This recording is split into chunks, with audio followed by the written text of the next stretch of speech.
to Nonalicious Cooking. For today, I'm gonna show you how to cook my version of chicken afritada. I would like to thank everyone who took their time to subscribe and like my channel. Some of you even sent me pictures of the food you cooked out of my recipes. It really inspires me a lot to share more recipes of mine to you. So what are we waiting for? Come cook with me! So here are the ingredients. I have here olive oil, garlic, onions, tomatoes, red bell pepper. I also have here chicken, and at this time I'm going to use chicken wings. And then we have here also potatoes, carrots. We're also going to add green peas, sugar, fish sauce, soy sauce, ground black pepper, and Annato oil. If you want to know how to make Annato oil, then just check my previous video on chicken inasal. So first of all, we're going to heat up our olive oil. So let's pan fry our potatoes and our carrots.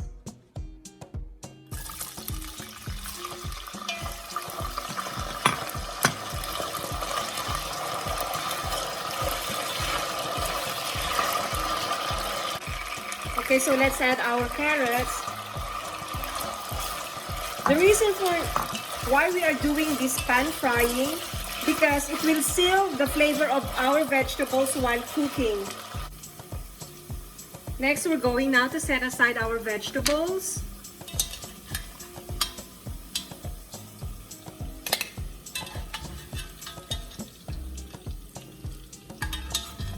And next is we're going to pan fry our chicken.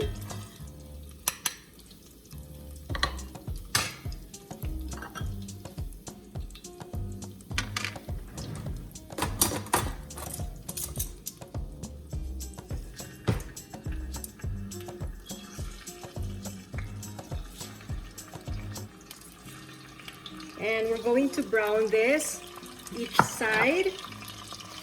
The reason why we have to sear our chicken each side, taking the time to do this, will ensure a more flavorful and more tasteful chicken. Now we're going to set aside our chicken. So I removed the extra olive oil and I'm going to add Annato oil. I'm now going to saute my garlic.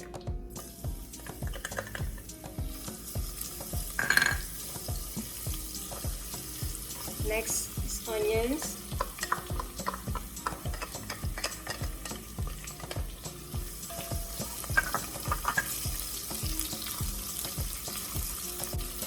Now I'm going to add my red bell peppers.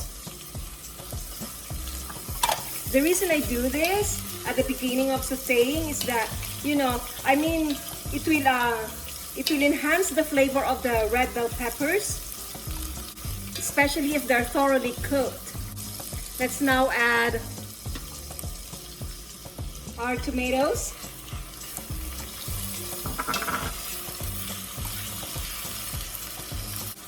Simmer this until the red bell pepper and the tomatoes are soft.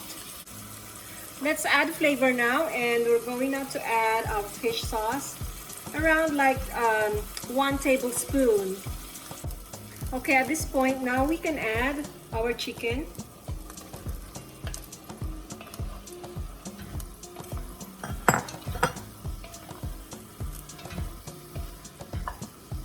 And just simmer this for around 2 minutes. After 2 minutes, let's add at least around 1 cup of water. Let this simmer until our chicken is soft. We can also now add at least around 1 tablespoon of soy sauce. Let's season this now with a ground black pepper. The more the merrier. And let's add also our sugar. Exact measurement, guys, you can find it below the description of this video. Our chicken is now tender and soft, and our broth is also reduced. Now we're going to add our vegetables. And let's add also our green peas. Now you can see all the colors all mixed. Let's simmer this for around 2 minutes and then we can now serve our afritada. Let's taste. Ooh, yum! You can never go wrong with this recipe, guys. Come on, let's eat. This is now our finished product. Chicken afritada, cooked to perfection. Please don't forget to subscribe and to hit the like button. Thank you guys. Hanggang sa muli. Bye!